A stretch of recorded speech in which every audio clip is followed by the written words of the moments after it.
This is Scott the Fix-It Guy. Today we have a dishwasher that isn't draining. We're going to be cleaning the air gap that lives up near the kitchen faucet. Sometimes they get clogged with some junk. We just need an old wire coat hanger and maybe a standard head screwdriver to help pry off the cap. So we removed the silver part already. We popped it off. And now this white cap at the top has to be removed.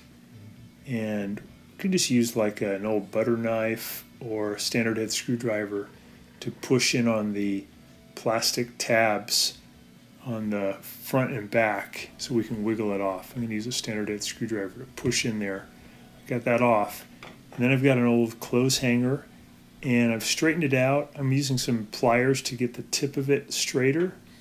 And I'm going to put that in to two parts of the air gap. One is the big hole that surrounds the little hole. I'm going to push it in there and go all the way down and back a bunch of times. And that helps if you have water that's shooting out of your air gap when it's draining. That means that big black tube that goes to your garbage disposal is clogged, and this helps get rid of that.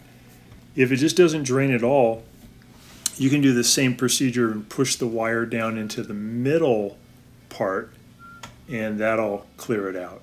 It's pretty easy. Thanks so much for watching, and please subscribe. Thank you.